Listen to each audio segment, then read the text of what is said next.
और करेंगे क्या?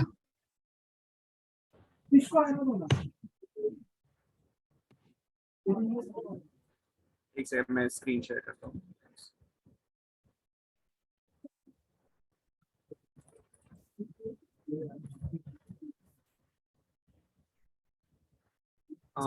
गुड्डू सर के पास एक्सेस है ना ये स्क्रीन का? हाँ महेश सर। जी, गुड्डू सर के पास एक्सेस रहेगा ना स्क्रीन का? किसका? ये रिकॉर्डिंग का? स्क्रीन का लॉग। हाँ हाँ, एक्सेस है ना सर। ठीक है।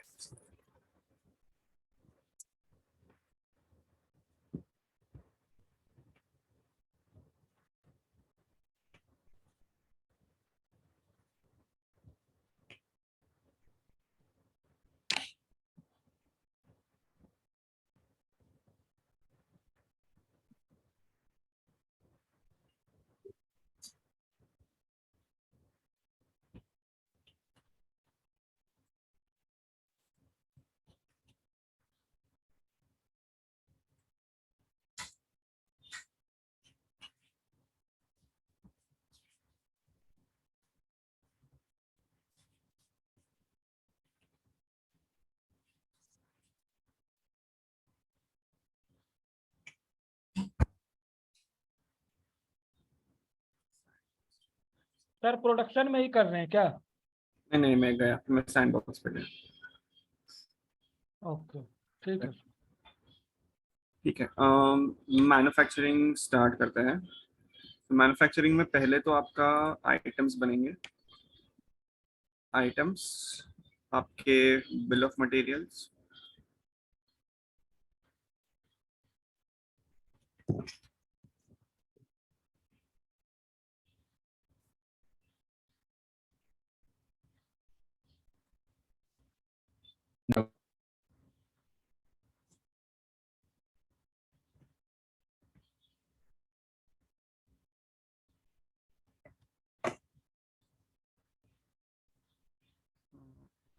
सेकंड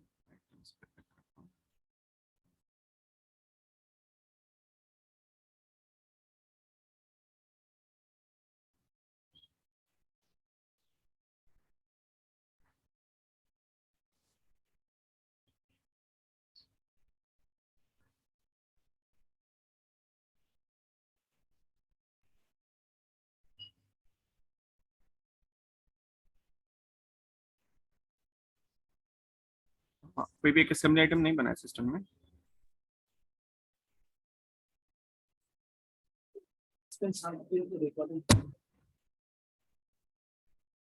कोई बोल रहे हैं पार्थो सर? कोई ऐसा असेंबली आइटम है क्या सिस्टम में जो मैं रेफर कर सकता हूँ? एक्चुअली अभी देख रहा हूँ तो सिस्टम में कोई बना नहीं है। नहीं, असेंबली आइटम और ये नॉर्मल इन्वेंटरी आइटम में क्या डिफरेंस है? असेंबली आइटम आपका बनेगा इन्वेंटरी आइटम्स को मिक्स करके।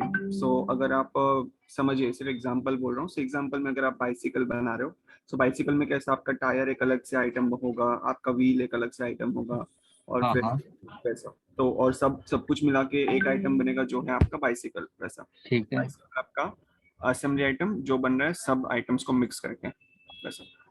तो उस तरह का आइटम तो उसी में बन गया है नॉर्मल वाले में। जैसे हम लोग का हैंडमेड फिनिश्ड बीड़ी होता है, तो हैंडमेड फिनिश्ड बीड़ी तो हमारा मैन्युफैक्चर्ड प्रोडक्ट है, या यूं कहिए असेंबल्ड प्रोडक्ट है। और असेंबली हुआ है तीन आइटम से, तेंदुलेप, बीड़ी टोबैको और थ्रेड, बीड़ी थ्रेड को लेकर। वो तीन को लेके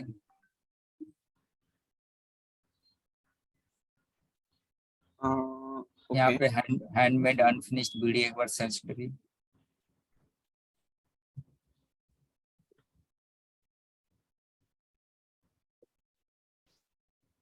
फिनिश। इसमें बहुत सारा है। हाँ, ये वाला।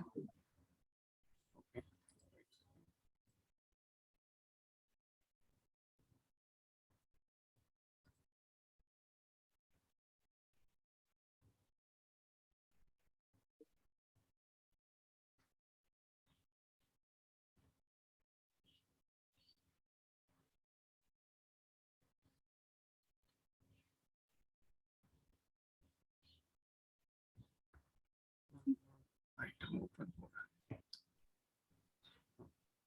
सो ये आपका एज एन असेंबली आइटम नहीं बनना चाहिए था, पहला चीज। एक सेकेंड, चेंज कर सकते हैं। उसको असेंबली इन्वेंट्री से डायरेक्ट आप कन्वर्ट तो नहीं कर सकते, बट फिलहाल मैं उसको एज एन असेंबली बना दूंगा।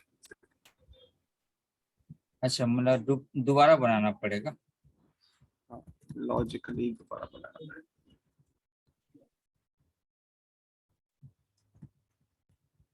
सिर्फ यहाँ पे आइडेंटिफायर के लिए, क्योंकि दोनों का नाम सेम हो जाएगा, तो मैं जी। आइडेंटिफायर के लिए असेंबली डालता हूँ।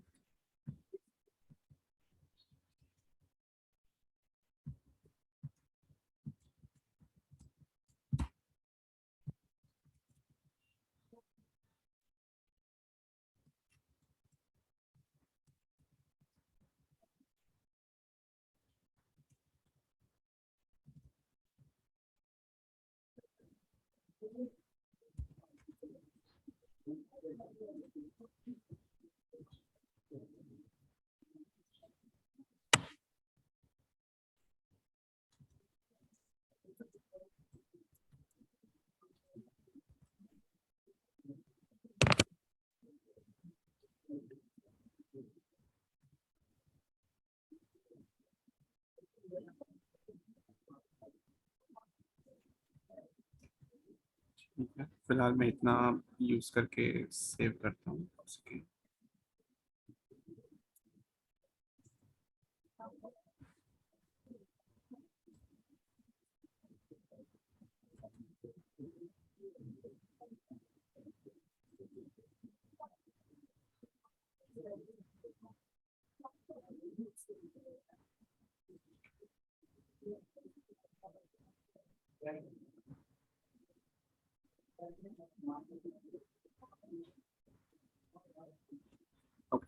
ये असेंबली आइटम बन गया। सो असेंबली आइटम में मतलब आपके डिटेल्स जो एंटर करते हैं वो आप सेम रहेंगे, सिर्फ थोड़े बहुत वेरिएशंस रहेंगे। वो वेरिएशन में भी कुछ नहीं, मतलब आपको सिर्फ यहाँ पे थोड़े टैब्स एक्स्ट्रा दिखेंगे। जैसे एक मैन्युफैक्चरिंग का टैब ऐड हो जाता है, नॉर्मल इन्वेंट्री आइटम में वो नहीं रहेगा। सो असेंबली आइटम और उसमें ज़्यादातर वही डिफरेंस है मैन्युफैक्चरिंग का। अभी यहाँ पे ये होता है कि जब आप असेंबली आइटम बनाते हो, तो असेंबली आइटम बनाने के बाद आपको उसके लिए बिल ऑफ मटेरियल्स बनाना पड़ता है कि कौन से बिल ऑफ मटेरियल यूज करके आप उस असेंबली को मैन्युफैक्चर करोगे। सो समझिए ये वाला असेंबली आइटम को आप मल्टीपल प्रोडक्ट्स यूज करके मैन्युफैक्चर कर रहे हो, तो आपको क्या करना पड़ेगा, आप जाओगे list, supply chain, bill of materials, new. अभी यहाँ पे सिस्टम में प्रेफरेंसेस है। जैसे अगर आप वो हैंडमेड फिनिश ये हैंडमेड फिनिश बीडी अगर आप एक वे से बना रहे हो या फिर अलग अलग वे से बना रहे हो। सो अगर आप एक वे से बना रहे हो तो आप क्या करोगे, पहले तो बिल ऑफ मटेरियल डिफाइन करोगे, जिसमें आप कुछ भी नाम डाल सकते हो। मैं फिलहाल डालूंगा प्रोसेस 1। ठीक है, मेमो में मैं कुछ भी डाल सकता हूँ जस्ट फॉर माई इंफॉर्मेशन। मैंने आपको व्हाट्सएप में एक स्क्रीनशॉट शेयर किया है, एक बार देखे ना, वो ग्रुप वाले में। ग्रुप में मैं हूँ नहीं एक्चुअली। महेश जी ग्रुप में। आपके पास है तो फॉरवर्ड करिए ना मुझे।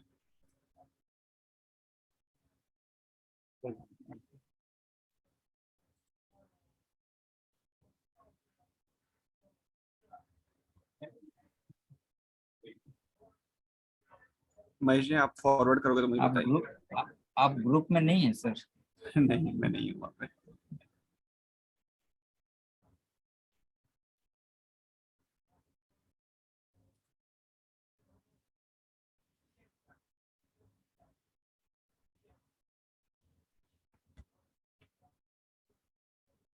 हम्म। महेश जी, आप लाइन पे हैं? महेश जी, आशीष, कोई भी जिसके पास भी वो स्क्रीनशॉट है वो मुझे फॉरवर्ड करो ना। हाँ मैं लाइन पे हूँ सर। वो जो संतोष जी ने भेजा है ग्रुप एक पे वो बार मुझे ग्रुप में मैंने। फॉरवर्ड करिए ना मुझे। ओके।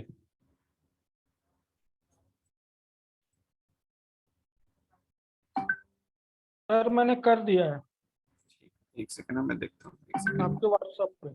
ओके सर, ठीक है, एक सेकंड दीजिए मुझे।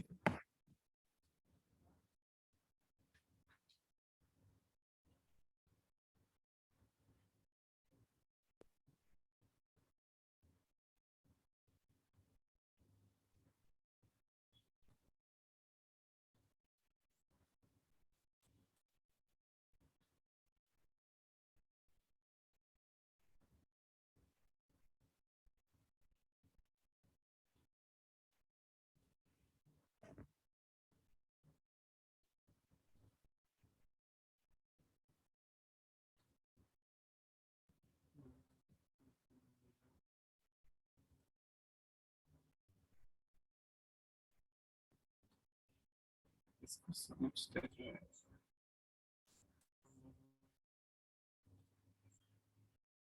हाँ हाँ, ये मिला मुझे। Tobacco birth thread and thread.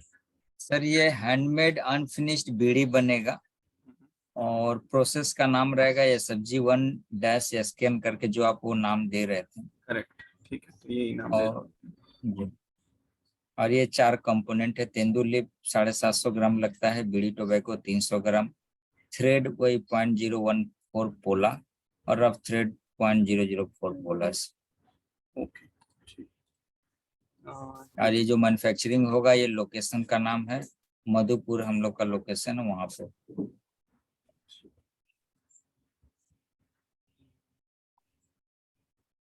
1000 बीड़ी बनाने के लिए वो है। ये टोटल 1000 बीडी बनाने के लिए। अब यहाँ पे दिक्कत आएगा। SFG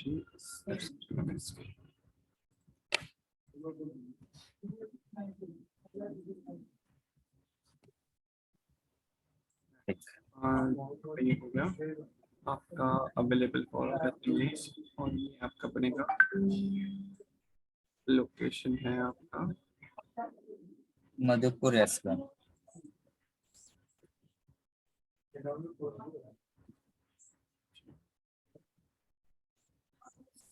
एसकेन तो सब्सिडरी का नाम है। अच्छा, ये भी तो चूज करना होगा।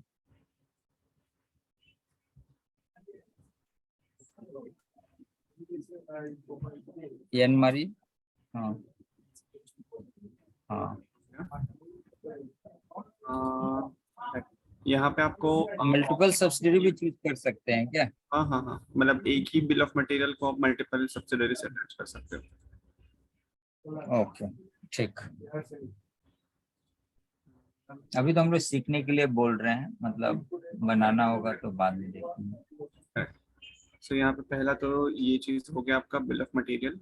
बिल ऑफ मटेरियल पे आपने नाम दे दिया, असेंबलीज को असाइन कर दिया और रेस्ट्रिक्ट टू असेंबली करके यहाँ पे आपने ये कर दिया। अब यहाँ पे क्या होता है कि आपका बिल ऑफ मटेरियल जो बनता है, अभी सिस्टम क्या पूछता है हाँ, कि आपको अगर बिल ऑफ मटेरियल के लिए रिवीजन बनाना है। अब जैसे मैंने बोला कि एक बिल ऑफ मटेरियल आपने बनाया, अब आप क्या कर सकते हो, जैसे ही वो बिल ऑफ मटेरियल बना तब आप सिलेक्ट कर सकते हो कि ये बिल ऑफ मटेरियल कौन से असेंबली के लिए अप्लाई होगा। यहाँ पे आप बिल ऑफ मटेरियल एडिट करोगे तो असेंबलीज में आपको बिल ऑफ मटेरियल को डिफॉल्ट, अगर ये बिल ऑफ मटेरियल पे आपको असाइन करना है तो आप उसको डिफॉल्ट कर सकते हैं, या फिर अगर लोकेशन वाइज आपको डिफॉल्टिंग चाहिए तो कौन से लोकेशन के लिए वो डिफॉल्ट होगा वो भी आप सिलेक्ट कर सकते हैं। ये डिफॉल्टिंग नहीं क्लियर हो रहा है, ये क्या है मतलब? अ, ये असेंबली आइटम। हाँ, जैसे अभी ऐसा हो सकता है, मतलब सिस्टम के लॉजिक के हिसाब से कैसा हो रहा है कि समझिए ये SFG-SKN है। अभी ये SFG-SKN आप हाँ, दूसरे यही सेम बिल ऑफ मटेरियल को आप दूसरे आइटम्स के लिए भी यूज कर सकते हो। मतलब सिस्टम ये प्रोविजन करता है कि ये आपको सिर्फ एक असेंबली के ओके, लिए यूज ठीक है। करना है या फिर दूसरे असेंबलीज के लिए भी। और जिस भी असेंबली के लिए आपको यूज हम्म। करना है वो आपको यहाँ नीचे लिस्ट में दिख जाएगा। करेक्ट। अब तो यहाँ पे सिर्फ अच्छा, फिलहाल तो एक ही असेंबली बना है, बट अगर आपके मल्टीपल असेंबलीज है तो आपको यहाँ पे लिस्ट में दिख जाएगा। और उसी असेंबली के लिए आप डिफॉल्ट कर सकते हो कि ये आइटम इसी असेंबली के लिए डिफॉल्ट है जैसा। और ये अगर आप एक ही असेंबली पे यूज तो करें तो आप इसको मान लीजिए चार पांच प्रोडक्ट है, चारों पांचों प्रोडक्ट में एक ही ऐसे बिल ऑफ मटेरियल लग रहा है, तो डिफॉल्ट से क्या साबित होता है? मतलब एंट्री मारते समय क्या डिफॉल्ट आएगा? डिफॉल्ट आएगा आपका रिवीजन। आपके जो कंपोनेंट्स बनाएंगे ना हम, कंपोनेंट्स आपके डिफॉल्ट वो सिलेक्ट हो जाएंगे जब आप उसका जॉब कार्ड बनाओगे या वर्क ऑर्डर बनाओगे। अच्छा, ठीक है। जब बनाएंगे तो एक बार इसका रिलेशन एक बार समझा दीजिएगा कि वहाँ मास्टर चूज किए थे तो यहाँ पे ये दिख रहा है। ठीक है, ठीक। ये हो गया।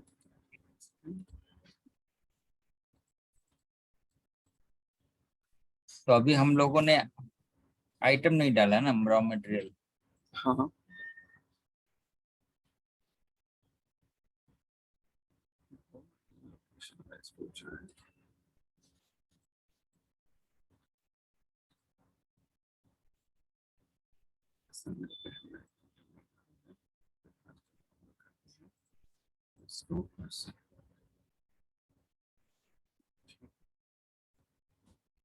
अभी यहाँ पे रॉ मटेरियल्स हमने डाला नहीं है, बट मैंने सिर्फ यहाँ पे पहला रिलेशन एस्टैब्लिश किया SFG1, मतलब bill of material relation establish किया असेंबली आइटम के साथ। तो अभी क्या है कि अभी अगर मैं ये ठीक है। वाला असेंबली आइटम पे देखूं तो मैन्युफैक्चरिंग के बिल ऑफ मटेरियल में मुझे कुछ नहीं दिख रहा है। इस ये असाइन कर दिया आपने रिलेशन, फिर इसको आप रिफ्रेश करोगे तो यहाँ पे वो रिलेशन दिखने लगेगा कि ये वाला असेंबली पे मैन्युफैक्चरिंग में आपका SFG1 असाइन हो गया। करेक्ट। अभी मैं ये बोल रहा था कि आप ठीक है। अलग अलग प्रोसेस हो सकते हैं बीडी बनाने के लिए। तो आपने एक प्रोसेस यहाँ पे ठीक है। असाइन किया, एक बिल ऑफ मटेरियल बनाया। आप दूसरा बना सकते हो जिसमें हाँ। आप कोई और कंपोनेंट्स यूज करोगे तो आपका SFG2 हो जाएगा। तो वो आप यहाँ पे वापस से आके असाइन कर सकते हो, बट उसमें भी दो आपके प्रोसेस रह सकते हैं, बट आप बनाओगे एक ही, मतलब बोलते हैं ना आपका डिफॉल्ट एक ही रहेगा वैसा। तो एक काम करता हूँ, मैं इसको मेक कॉपी करके एक और बना देता हूँ SFG2 करके, बट उसमें कंपोनेंट्स हम फिर दूसरे डालेंगे और उसका फिर एस्टैब्लिशमेंट जॉब कार्ड पे कैसे होगा वो देखेंगे। तो आपका एक SFG1 बना, एक SFG2 बना।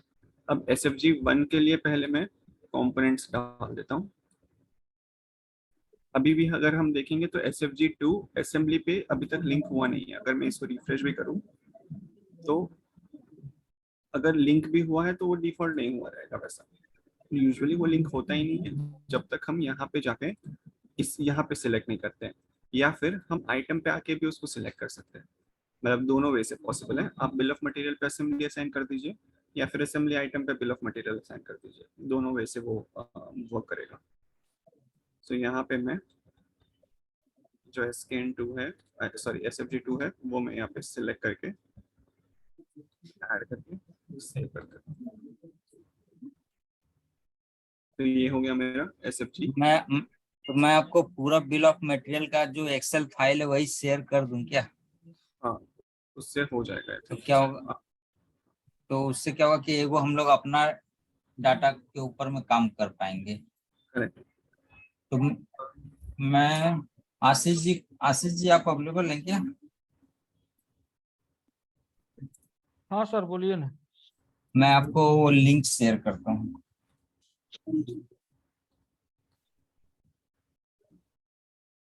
अभी आपने जो बोला था कि आपको ये एक पर्टिकुलर लोकेशन के लिए डिफॉल्ट करना है, तो यहाँ पे आप दो वे से डिफॉल्ट कर सकते हैं। मास्टर डिफॉल्ट होगा जो सभी लोकेशन के लिए थ्रू आउट सब जगह से डिफॉल्ट होगा। दूसरा आशीष सर भेज दिया, और दूसरा आप आपको पर्सनल व्हाट्सएप किया। जी सर। और दूसरा आप इसको लोकेशन वाइज डिफॉल्ट भी कर सकते हैं वैसा। सो दो वे से आपका वो डिफॉल्टिंग चल सकता है। अभी इसको मैं सेव करता हूँ और इनका भी कैसे रिलेशन वो जॉब कार्ड पे दिखेगा वो हम देखेंगे इसमें।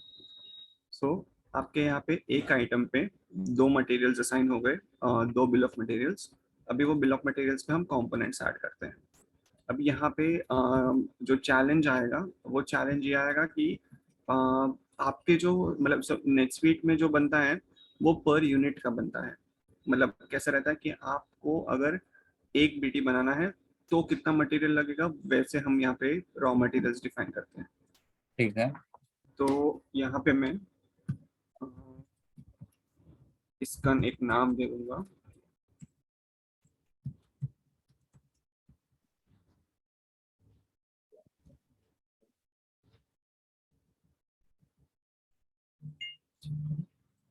यहाँ पे आइटम, अभी SFG1 तो हम लोग डाले ही नहीं, SFG2 में आ गए।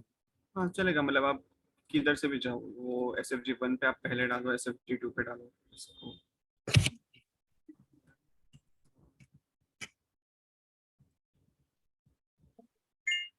यहाँ पे ये ऐड किया मैंने।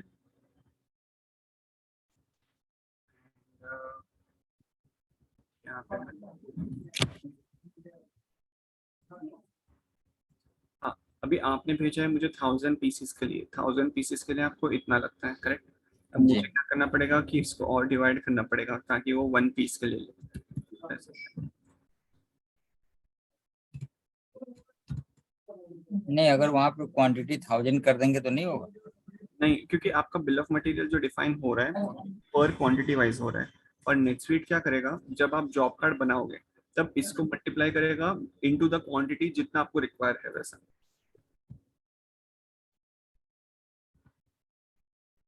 तो वो कैसे करेगा मैं बताता हूँ आपको।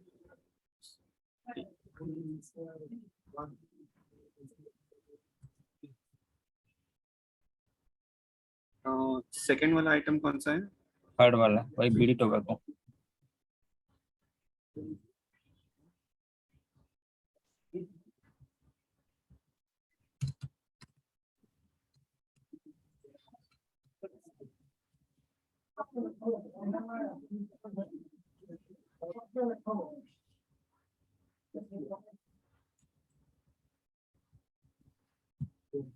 बीड़ी थ्रेड होगा वो, RI लिखिए, बीड़ी थ्रेड। नहीं वो नहीं है, आप खाली परसेंटेज मार के थ्रेड मारिए।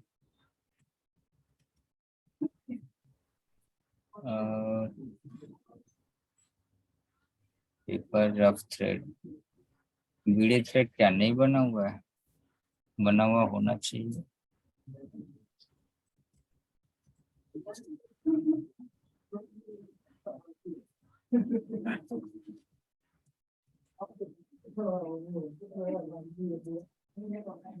ना,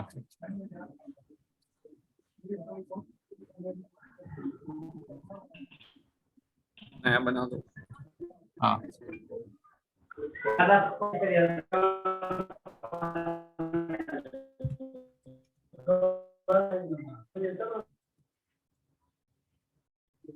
वो नंबर है ना, कौन सा? नंबर में आपने नाम लिख दिया। हाँ, उसका नंबर क्या होगा फिर? कुछ भी अभी डाल दीजिए, 240।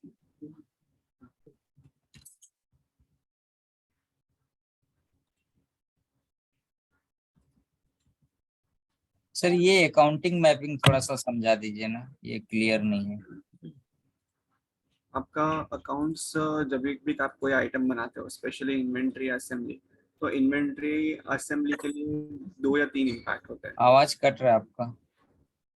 आप जब कोई भी आइटम बनाते हो सिस्टम में, तो आइटम का आपका 2 या 3 इम्पैक्ट आता है, राइट? अभी सर आवाज क्लियर नहीं है।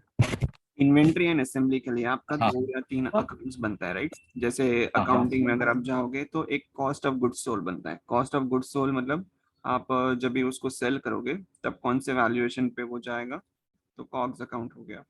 एसेट अकाउंट आपका हर एक आइटम के लिए अलग रह सकता है, करेक्ट? कि आप बोलोगे कि ये वाले आइटम्स के जितने भी क्वांटिटीज और वैल्यू है वो एक अकाउंट में स्टोर करो, तो वो आप एसेट अकाउंट में स्टोर करोगे। And income account, income account में आपका जो भी सेल वैल्यू है वो इनकम अकाउंट में जाके पोस्ट आएगा उसका।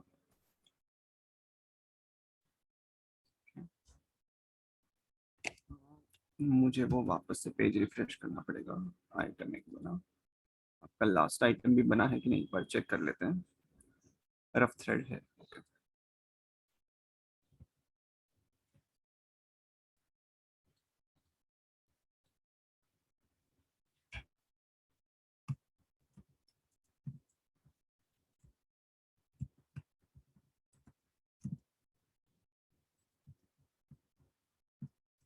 सर वो डिस्कनेक्ट हो गया था, आपको फिर से एक बार समझा दी।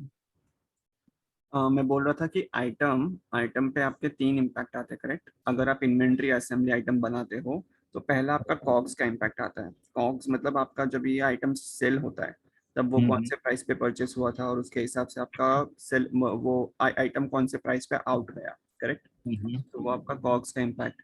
एसेट अकाउंट में क्या होता है कि आप इन्वेंट्री खरीदे जा रहे हो, तो वो वैल्यूएशन जो इन्वेंट्री का बैठेगा वो कौन से अकाउंट पे बैठेगा, तो वो यहाँ पे। अब ये समझे इसको मैंने रॉ मटेरियल्स में डाल दिया, राइट? और जब मैं इसका फाइनल प्रोडक्ट में बनाऊंगा, मतलब इसको मैं यूटिलाइज करके फाइनल प्रोडक्ट बनाऊंगा, तो वो फाइनल प्रोडक्ट मुझे मुझे कौन से अकाउंट से लेना है। सो रॉ मटेरियल का एक अलग अकाउंट बनेगा एसेट, और फिक्स्ड फिनिश गुड का एक अलग से बनेगा। तो वैसे आप उसका ट्रैकिंग कर सकते हो। और इनकम अकाउंट तो स्ट्रेट फॉरवर्ड के इनकम में आप जब भी आप इसका इनवॉइसिंग करोगे तो इनवॉइसिंग पे वो कौन से अकाउंट पे जाके बैठेगा वो यहाँ पे आपको दिख जाएगा। नहीं ये वाला असेंबली के केस में बता रहे हैं या नॉर्मल आइटम के केस में दोनों बता रहे केस हैं? में वो होगा, क्योंकि दोनों केस में आप असेंबली बनाइए या फिर ये असेंबली बनाइए या नॉर्मल इन्वेंट्री, आपके कॉग्स, एसेट और इनकम अकाउंट तो मैंडेटरी है ही, सिस्टम वो आपको पूछेगा ही वैसे। परचेज अकाउंट नहीं लेते हैं क्या इसमें? नहीं, परचेस अकाउंट का वो इम्पैक्ट डायरेक्टली नहीं आता है। अभी समझिए आपने कुछ परचेस किया तो परचेसिंग के टाइम पे कैसा रहता है कि आपका इन्वेंट्री अकाउंट हिट होता है जो कि है एसेट अकाउंट, करेक्ट। क्योंकि आप बेसिकली आपका बेसिक परचेस का जीएल इम्पैक्ट क्या होता है कि आपका इन्वेंट्री बढ़ गया और आपके बैंक से उतने का पैसा कम हो गया क्योंकि आपने उसके अगेंस्ट उसको पे कर दिया। तो फाइनल इम्पैक्ट जो आता है वो आपका इन्वेंट्री में पकड़ता है कि मेरा इन्वेंट्री बढ़ा हुआ है, करेक्ट। एंड मतलब पीएल हिट नहीं करता है?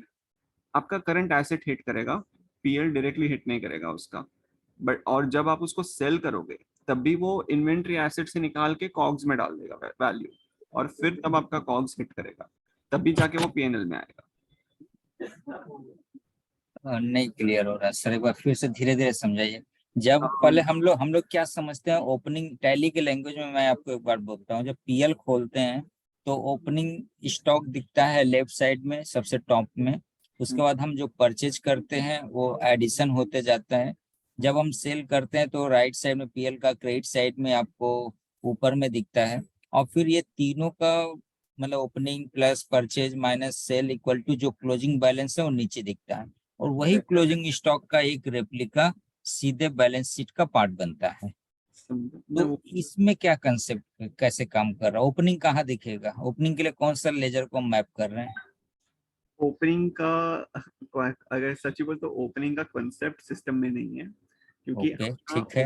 हाँ, तो ओपनिंग का कॉन्सेप्ट नहीं है तो कैसा रहेगा, आपका जो भी वैल्यू रहेगा, समझिए मैंने आपका ओपनिंग स्टॉक चढ़ाया, हम बोलते हैं कि आपका हम ओपनिंग स्टॉक चढ़ाएंगे कि कितने क्वांटिटीज है कौन से वैल्यू पे है, वो हम ठीक है। चढ़ाएंगे, ठीक है। जो ओपनिंग स्टॉक आपका चढ़ेगा वो दो अकाउंटिंग इम्पैक्ट आएगा उसका। एक तो हम ओपनिंग बैलेंस लेंगे ताकि आपका वो पूरा बोलते ना ट्रायल बैलेंस मैच हो जाए, और हाँ दूसरा हाँ। इम्पैक्ट हम लेंगे इन्वेंट्री एसेट में। तो ये तो वाला जो अकाउंट है नहीं asset account, sir, current current assets के अंदर में जो हम इन्वेंट्री बना है, तब वहां पे हम ओपनिंग क्लोजिंग वर्ड यूज नहीं करेंगे। वहां पे सिंपल सा खाली फिनिश्ड है या रॉ मटेरियल है या डब्ल्यूआईपी है वो दिखाएंगे, है ना? करेक्ट है। ओके ठीक है, वो हम मैप करेंगे। उसके बाद तो परचेज। हाँ, अभी समझिए आपका उस टाइम पे परचेस हिट हुआ, तो परचेस आपका जो हिट होगा तो परचेस के हिसाब से भी लॉजिकल इम्पैक्ट जो जाएगा वो पहला इम्पैक्ट जाएगा एसेट अकाउंट में, करेक्ट। असेंबली आइटम के केस में नहीं, बट इन्वेंट्री आइटम के केस में आप उसको परचेस कर रहे हो तो उसका पहला इम्पैक्ट जाएगा यहाँ पे रॉ मटेरियल्स पे, करेक्ट। कि आपने रॉ मटेरियल्स को बढ़ाया क्योंकि आप उसको परचेस कर रहे हो, ठीक है। अब जी। परचेस का अकाउंट यहीं से बढ़ गया, ठीक है। और उसके नहीं बाद वहां से वहां देखिए सर, वहां पे तो देखा जाए तो तीन लेजर हिट करता है। एक है जो कि हमारा इन्वेंट्री हिट कर रहा है कि वो बढ़ रहा है। ऊपर से पीएल में जो परचेज अकाउंट होता है जिसको एक्सपेंस अकाउंट बोलते हैं वो हिट हो रहा है। और दूसरा पार्टी का जो पेएबल अकाउंट होता है वो हिट होता है। तो यहाँ पे आप बोल रहे हो कि परचेज अकाउंट हिट ही नहीं करेगा, सिर्फ इन्वेंट्री हिट करेगा और पेएबल हिट करेगा? नहीं नहीं, आपके परचेस अकाउंट्स हिट होते हैं बट वो परचेस अकाउंट वो अलग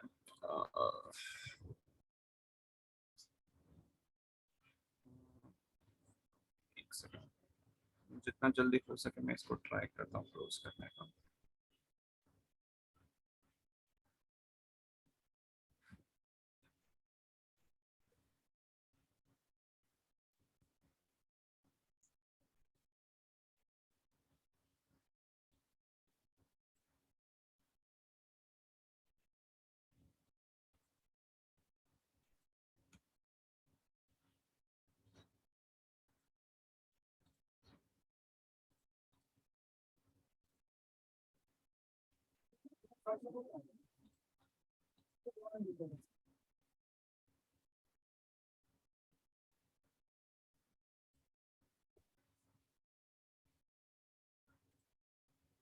ठीक है, आपका पहला जीएल इम्पैक्ट जो स्टार्ट होता है परचेस के लिए वो यहाँ से होता है। आप क्या करते हो, आइटम रिसीट करते हो, तो आइटम रिसीट पे पहला इम्पैक्ट ये आएगा कि आपका इन्वेंट्री डेबिट हो जाएगा।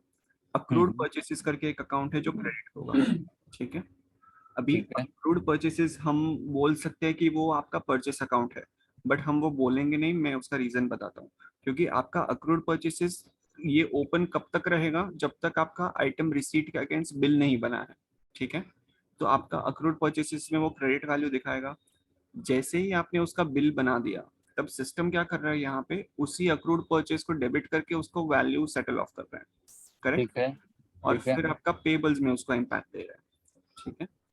ये वाला आपका टीडीएस का इम्पैक्ट रहेगा, और ये वाला आपका दो टैक्सेशन का इम्पैक्ट। तो ये वाला तो हम काउंट ही नहीं करेंगे फिलहाल इन्वेंट्री के लिए, ठीक है। तो आपका अक्रूड परचेसेस सेटल ऑफ हो गया। आपका इन्वेंट्री वाला अकाउंट अभी भी वो इन्वेंट्री एसेट अभी भी डेबिटेड है, और यहाँ पे आपका पेबल्स बढ़ गया बिल पे। ठीक सो है। बिल पे आपका पेबल्स बढ़ गया, और वो बोलेगा कि क्रेडिट साइड में वो पोस्ट करेगा। अभी ये वाला भी पेबल्स अकाउंट भी कब तक वैलिड रहेगा, जब तक आपका उसका बिल पेमेंट नहीं करते हो। अभी बिल पेमेंट हो गया तो पेबल्स अकाउंट भी डेबिट होकर सेटल ऑफ हो गया, और आपका बैंक क्रेडिट हो गया। तो ओवरऑल इस पूरे प्रोसेस का जो इम्पैक्ट है वो यही होगा कि आपका पेबल्स यहाँ पे सेटल ऑफ हो रहा है, आपका अक्रूड परचेसेस सेटल ऑफ हो रहा है, आपका सिर्फ जो बच रहा है वो है इन्वेंट्री एसेट डेबिट, एंड आपका बिल पेमेंट पे बैंक अकाउंट क्रेडिट, वैसा। तो मतलब इसमें पीएल हिट नहीं हो रहा है परचेज हाँ, करते समय, वो टेम्पोररी रूप से एक्रूड परचेज कुछ देर के लिए बन रहा है तब बन तक रहा है, correct। जब तक बिल का बुकिंग नहीं होता। बट अगर मान लीजिए कंप्लीट बिल का बुकिंग हो गया है तो हमारा इन्वेंट्री बढ़ रहा है और उधर में पेएबल बढ़ रहा है, और करेक्ट अगर वो भी पेमेंट हो जाता है तो हमारा बैंक घट रहा है और आपका स्टॉक बढ़ रहा है। करेक्ट है, वैसा। ये तो हो गया परचेज। हम्म। और जब हम सेल करते हैं तब क्या होता है? जब सेल होगा आपका, तभी सेल जी। पे वो कॉग्स और इन्वेंट्री एसेट को इम्पैक्ट करेगा, तब भी जाके वो कॉग्स और इन्वेंट्री एसेट को एक ही ट्रांजैक्शन में, परचेस वाले ट्रांजैक्शन में लेके आएगा। तो अगर मैं इसको ओपन करूं,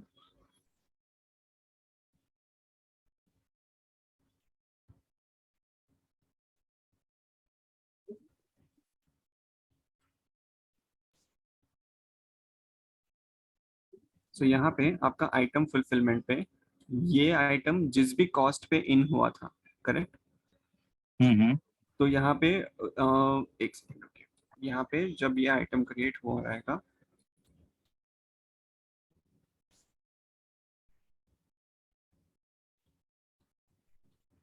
हाँ, सो इस आइटम पे हमने कॉग्स मैप किया है परचेस अकाउंट, करेक्ट।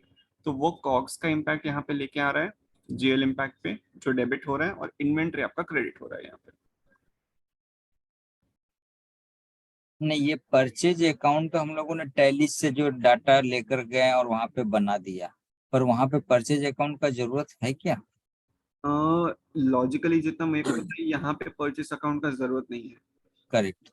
तो क्योंकि वहां पे हम क्या चूज करेंगे? ये जो हम सेल बना रहे हैं, हम्म, तो यहाँ से आप एक बार कॉस्ट ऑफ गुड्स सोल्ड देके उसके अंदर जितना लेजर बना हुआ है क्या उतना लेजर बनना चाहिए या हम लोग को सिंप्लीफाई करना होगा? आपका सिर्फ परचेस अकाउंट, क्योंकि एक मैन्युफैक्चरिंग का इम्प्लीमेंटेशन इंडियन टैक्सेशन के हिसाब से मैंने किया था, तो उन लोग का ओके। भी सेम क्वेरी था कि परचेस अकाउंट मेरे को मतलब उन्होंने परचेस अकाउंट भी बनाया था, डब्ल्यूआईपी अकाउंट भी बनाया था, और फिनिश गुड का अकाउंट भी बनाया था। जबकि करेक्ट। हम इस केस में क्या करेंगे, इस केस में हम इतने सारे अकाउंट्स नहीं बनाएंगे, क्योंकि आपका ओके। क्या होगा इस केस में, आपका क्योंकि आपका स्ट्रेट फॉरवर्ड इम्पैक्ट, आप चाहे तो अलग अलग कॉग्स अकाउंट उसके लिए बना सकते हो, कि आप जब फिनिश गुड का बनाओगे तो फिनिश गुड आपका कॉग्स परचेस में हिट नहीं करेगा, हम्म। करेक्ट। नहीं, ये कॉक्स कॉक्स का एग्जैक्ट मीनिंग क्या हो रहा है? जो असेंबली मतलब मैन्युफैक्चरिंग वाली बात हो रही है ना, कि हमारा इन्वेंट्री जो कि जब हम परचेज किए तो वो हमारा एसेट साइड में खड़ा हो गया, और उसको मैन्युफैक्चर करेंगे तो भी तो उसी एसेट्स में ही फिनिश्ड वाले रॉ मटेरियल से निकल के फिनिश्ड वाले आइटम में बढ़ जाएगा। तो करेक्ट उस है। मैन्युफैक्चरिंग को बनाने के लिए जो खर्चा हुआ वो खर्चा सिर्फ यहाँ पे हिट करेगा ना, क्या है ये कंसेप्ट? तो आपका यहाँ पे जब आप उसको फाइनल प्रोडक्ट बनाओगे, करेक्ट, फाइनल ओके। प्रोडक्ट बनाएंगे, तब आपका इन्वेंट्री का वैल्यू कम होके, मतलब जो हाँ रॉ मटेरियल का है, तो रॉ हाँ हाँ। मटेरियल का इन्वेंट्री वैल्यू कम होके वो पोस्टिंग देगा दूसरे इन्वेंट्री अकाउंट में। इसकी कौन सी इन्वेंट्री, असेंबली के इन्वेंट्री अकाउंट में। तो यहाँ पे अगर इन्वेंट्री एसेट है, असेंबली पे हमने फिनिश गुड्स मार्क किया, तो वो फिनिश गुड का वैल्यू बढ़ा देगा जब आप उसका जॉब कार्ड कंप्लीट करोगे, ठीक है। जॉब हाँ कार्ड ठीक है। कंप्लीट होने के बाद जब आप उसको सेल करोगे, तब हाँ सेल हाँ। पे वो ये वाला कॉस्ट ऑफ गुड्स सोल्ड उठाएगा और उसको मैप करेगा फिनिश गुड के अगेन, जैसे उसने यहाँ पे आइटम फुलफिलमेंट पे किया है। आइटम फुलफिलमेंट, सो आइटम फुलफिलमेंट पे भी अगर इस आइटम का कंपैरिजन करें तो यहाँ पे इसने क्या किया, इन्वेंट्री एसेट और परचेस अकाउंट दो का इम्पैक्ट दिया है, करेक्ट। तो इसके जीएल इम्पैक्ट में मैं जाता हूँ, तो इन्वेंट्री एसेट को उसने क्रेडिट किया और परचेस अकाउंट को डेबिट किया, करेक्ट। तो अगर आपका असेंबली आइटम को भी आप सेल करोगे तो असेंबली आइटम में वो क्या करेगा, पहले तो वो जॉब कार्ड से वो ये वाले अकाउंट का वैल्यू कम करके जो फाइनल असेंबली आइटम है उसका वैल्यू बढ़ा देगा फिनिश गुड्स का, और जब आप उसको सेल करोगे तब फिनिश गुड को वो इम्पैक्ट देगा क्रेडिट, और आपका कॉस्ट ऑफ गुड्स सोल्ड हो जाएगा डेबिट।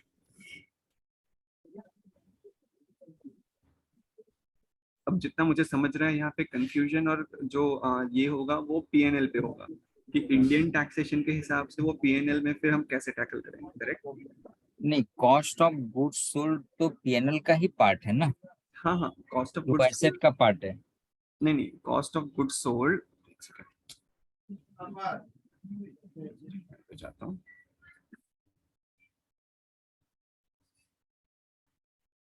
हाँ, तो ये पीएनएल का ही पार्ट है, मैं वही बोल रहा हूँ। सो इसमें ऐसा है कि ये वाला डायरेक्ट आपके एसेट्स में तो बैलेंस शीट में तो आएगा नहीं वाला, क्योंकि यहाँ से वैसे आपको पता चल जाएगा, बट इंडियन टैक्सेशन के हिसाब से जितना मुझे समझता है वहां पे भी ये एक ऑब्जेक्टिव होता है ना कि आपका परचेस अकाउंट में आपको वैल्यूएशन दिखाना पड़ता है, और परचेस अकाउंट में रॉ मटेरियल्स की वैल्यू तब तक रहेंगे जब तक उसको आप यूटिलाइज नहीं कर रहे हो किसी जॉब कार्ड पे या उसको सेल आउट नहीं कर रहे हो, करेक्ट। डब्ल्यूआईपी में आपका एक सेक्शन बनता है जिसमें डब्ल्यूआईपी में आप क्या बोलोगे, जितने मेरे इन प्रोसेस आइटम है जो मैंने इशू किए हैं, करेक्ट। और फिनिश गुड्स में आपके वो वाले हैं जो फिनिश बन के आए हैं, जो आपने बनाए हैं। और अगर वो पहला तो ऐसा इम्पैक्ट रहेगा कि पहले आप रॉ मटेरियल को प्रोक्योर करोगे, प्रोक्योर करने के बाद आप उसको डब्ल्यूआईपी में डालोगे, एंड डब्ल्यूआईपी से आपका वो फिनिश गुड्स पे जाएगा, करेक्ट। जी। तो आपका जो डब्ल्यूआईपी वाला स्टेज है, सो डब्ल्यूआईपी वाला स्टेज आपका तभी मतलब उस टाइम पे आपका ये वाला अकाउंट ही लेगा, मतलब इन्वेंट्री एसेट को वो कम करके वो डायरेक्टली इस पे बढ़ाएगा, फिनिश गुड्स पे, डब्ल्यूआईपी अकाउंट पे, सॉरी, और फिर डब्ल्यूआईपी से वो जाएगा फिनिश गुड्स पे।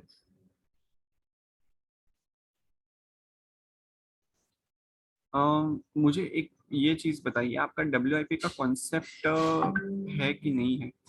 है SFG1 SFG2 जो आपका, वो एक बार लिंक खोलिए तो समझ में आएगा। आशीष सर ने जो फॉरवर्ड किया आपको।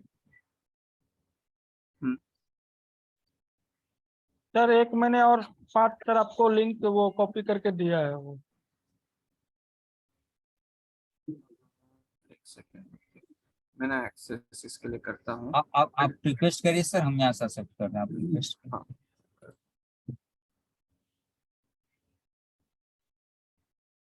ठीक है, रिक्वेस्ट भेजा मैंने।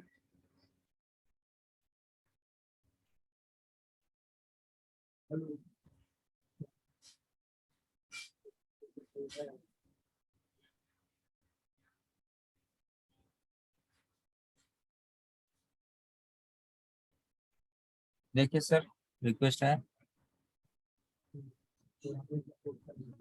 जी। तो यहाँ पे 3 टैब आपको दिखेगा सर, आपको SFG1 SFG2 और ये आपका फिनिश्ड।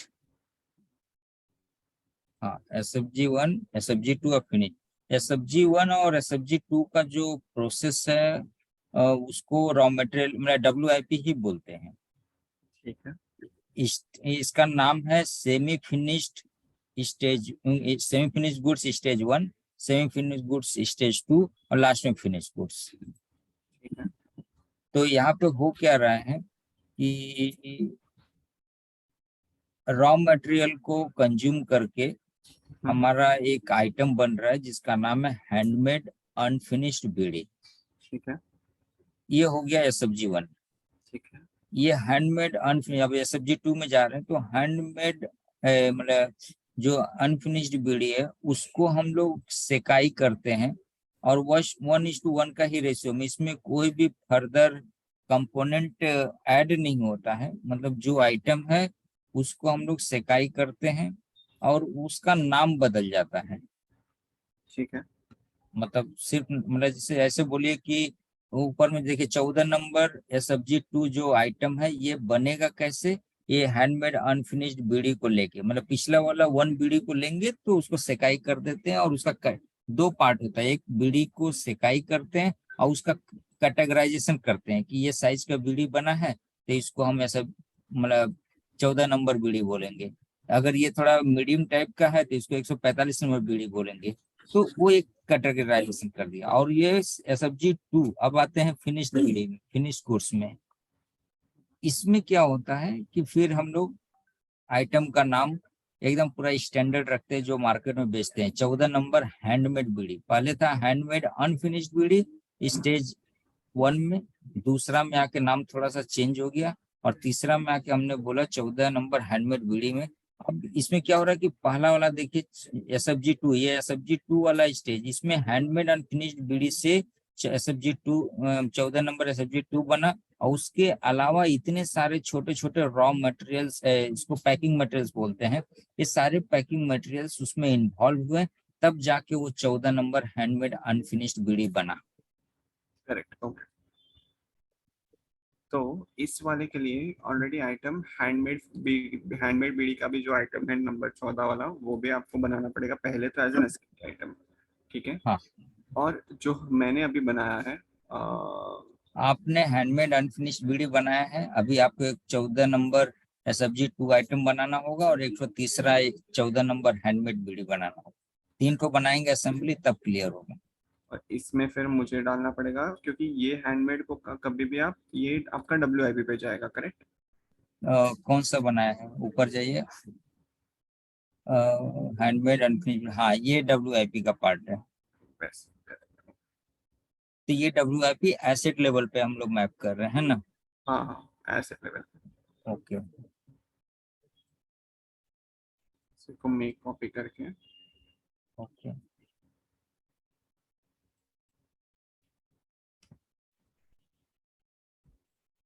अब इसमें एक बार देखना होगा मधुपुर कौन सा जगह पे है। मधुपुर एफबी, वही ऊपर वाला ही सर, मधुपुर एफबी हो जाता है वो।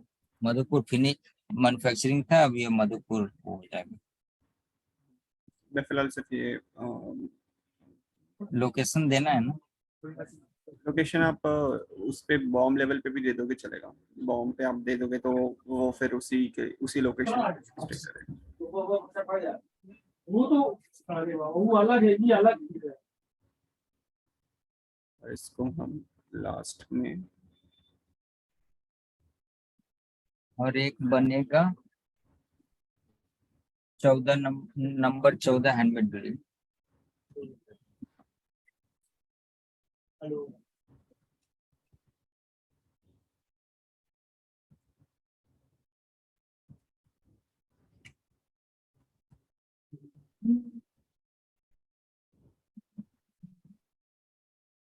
यहाँ पे इसको हम फिनिश गुड्स में डाल देंगे।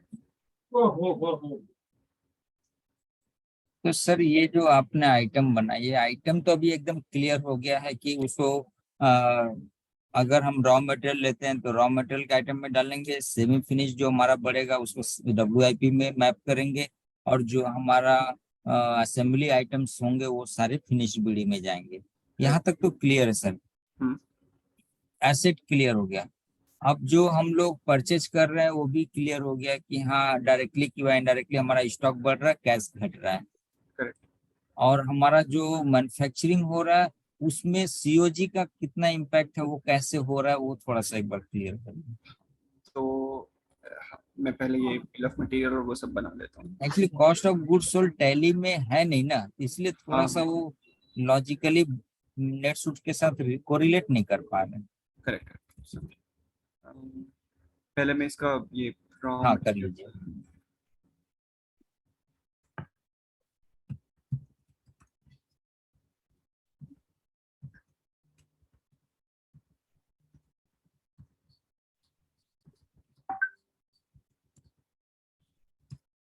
ये तो हम लोगों ने किया था ना एक तो। नहीं वो आइटम नहीं बना था तो मुझे वापस से पेज रिफ्रेश करना पड़ा था। Okay okay.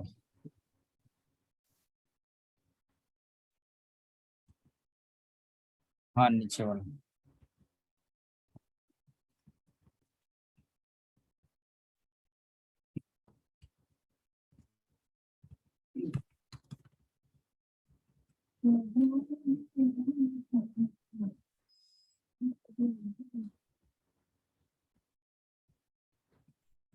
बना था, नहीं बनाए थे अभी। थ्रेड बनाया था। ये बनाए थे तो सेव नहीं हुआ। नहीं नहीं, थ्रेड बना था। अच्छा, हमने उसको नेम उसको 240 दिया था ना, मतलब आइटम नेम नंबर पे, वो 240 करके बनाया। नहीं तो इन खाली इन्वेंटरी आइटम। वो चेंज कर लेते हैं, उसमें दिक्कत नहीं है।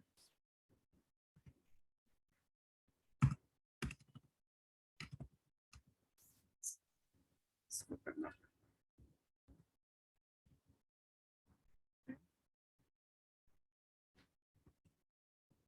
रफ थ्रेड में।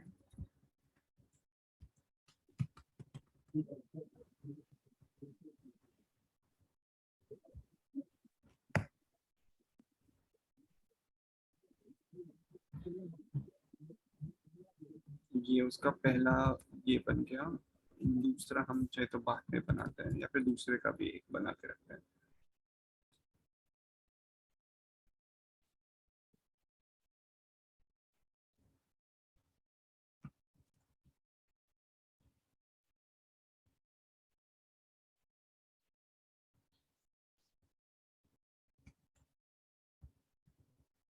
नहीं सर, सब्जी 2 बना रहे हैं ना।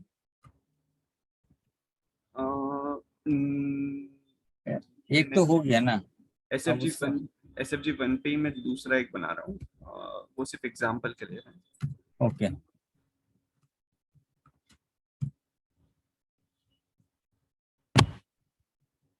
राउंड ऑफ करते हैं।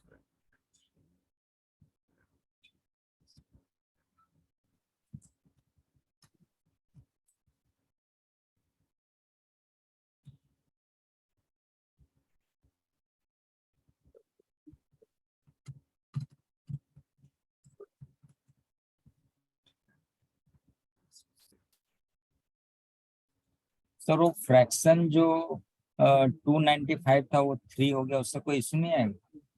उसका हम कर सकते हैं बाद में, बट अभी के लिए सिस्टम तो राउंड ऑफ करेगा ही, बट उसका हम टैकल कर सकते हैं।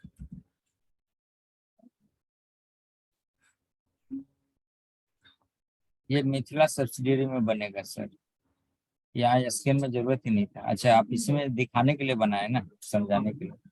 ओके।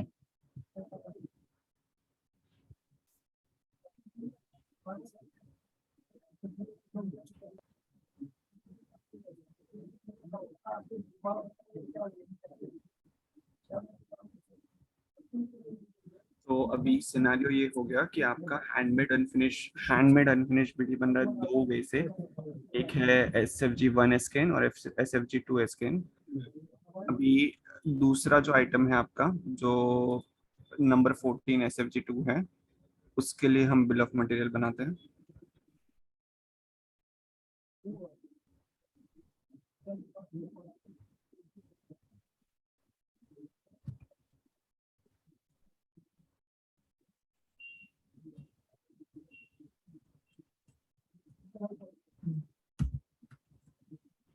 नहीं इसका तो फिनिश बीड़ी बनाएंगे ना। हाँ हाँ, बट इसका मतलब आपका सेकंड स्टेप अभी आप मुझे बताइए कि उसमें हम कैसे करेंगे कि SFG2 है, ठीक है। अभी SFG2 आप इसी स्टेप में कर रहे हो, या फिर उसको as a separate unfinish product आप बनाओगे? सेपरेट अनफिनिश प्रोडक्ट बनाएंगे, उसका नाम ही बदल जाएगा। करेक्ट, तो उसी के लिए मैं बिल ऑफ मटेरियल बना रहा हूँ। तो आपका SFG नंबर 14 SFG2, करेक्ट। हाँ, ठीक है। उसका हमने ऑलरेडी आइटम बना दिया है, करेक्ट। तो उसके लिए ये वाला प्रोड्यूस करने के लिए आपको क्या चाहिए रहेगा? एक तो हैंडमेड हाँ अनफिनिश्ड पीडी चाहिए रहेगा, करेक्ट। हाँ, तो यहाँ पे मैं हैंडमेड, जो असेंबली वाला है वो चूज करेंगे है ना। करेक्ट।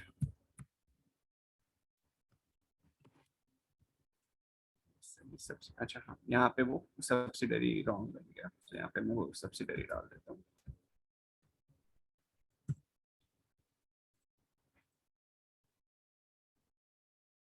और अभी मैं इसका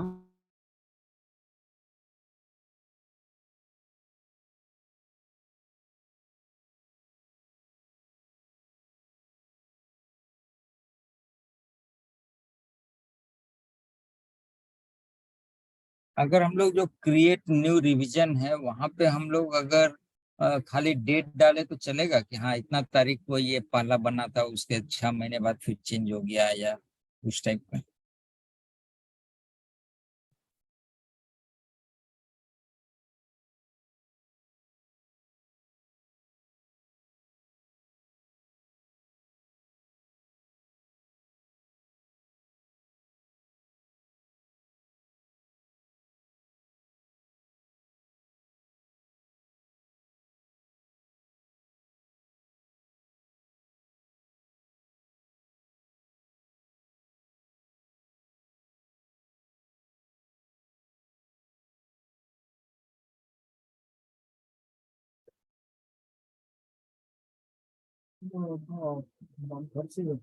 आनंद सर, आपको कुछ क्लियर हो रहा है?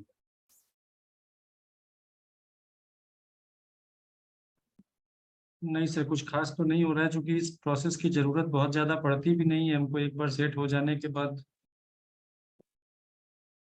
ओके, मतलब जिसकी जरूरत कम पड़े उसको कम सीखना चाहिए। ऐसा नहीं है, जरूरत कम पड़ती है तो ध्यान भी थोड़ा कम रहता है इसका। जी, नहीं ये क्लियर नहीं रहने से आप कभी वीओएम अगर एडिट करना पड़े तो नहीं कर पाइएगा, आप डिपेंड रहिएगा सिर्फ। नहीं, उतना भर कर लेंगे सर। यूएम वगैरह चेंज करने का जो क्वांटिटी अपने यूएम में चेंज होती है ना, वो टैली में कभी कभी जरूरत पड़ती है तो वो हो जाता है, यहाँ भी हो जाएगा उतना भर। ओके ओके, तब ठीक। जी सर।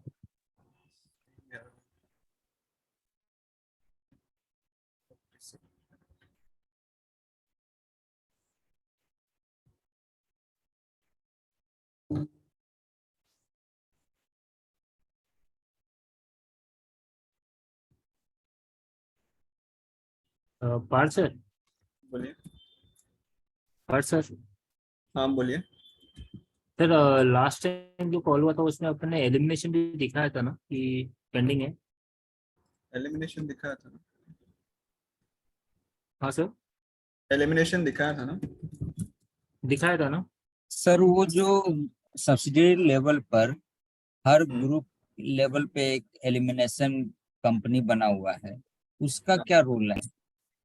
अ, अभी समझिए कि अगर कोई वैल्यू ऐसा है, जैसे हम वो इंटर कंपनी जर्नल देख रहे थे, करेक्ट? अच्छा, इसको पहले कर लेते हैं सर, उसमें बाद में आते हैं। अभी आप जो दिखा रहे हैं ये एक्चुअली सही है। संतोष जी मैं इसीलिए बात बता रहा था आपको उस दिन कि ये एलिमिनेशन भी हो चुका है किसी ने। एक्चुअली हम इसलिए नहीं कंप्लीट बोल पा रहे थे क्योंकि वो सब्सिडी लेवल पे उसका इम्पैक्ट क्या है, उसके साथ क्या कोरिलेशन, वो नहीं क्लियर है अभी। Okay okay sir. वो एक बार कोरिलेट अभी दिखा देंगे तो समझ में आ जाएगा।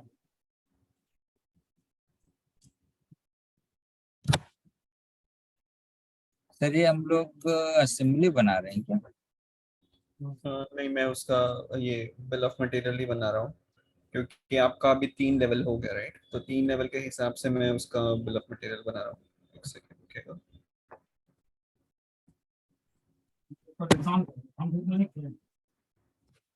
मैं यहीं पे नाम का बात कर रहा था सर, डेट वाइज भी तो डाल सकते हैं ना, आपका create effective revision. Start date and end date के हिसाब से आपका एक रिवीजन एक्टिव होता है।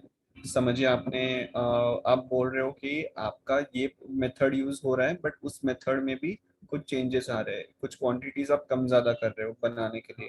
तो हाँ, उसमें आप सिस्टम क्या ऑप्शन देता है कि आपको एक इफेक्टिव स्टार्ट और एंड डेट देना पड़ेगा, कि ये हाँ, रिवीजन आप से डेट के बीच में एक्टिव रहेगा वैसा। ओके, ठीक।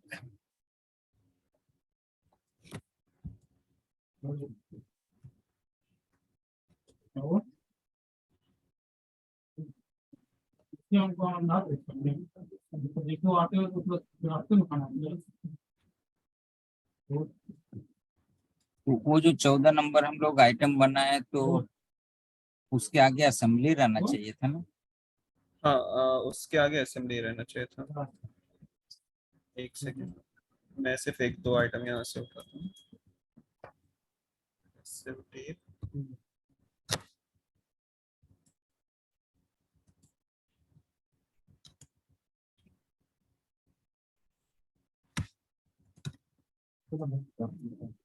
Good afternoon. बढ़िया सर। मामा बढ़िया।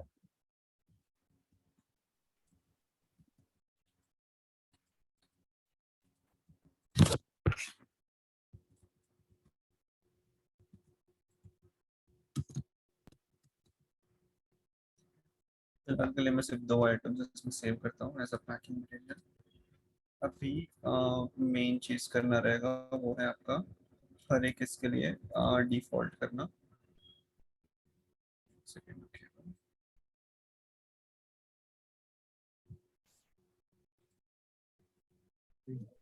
फिर से मत। हाँ जैसे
ठीक है।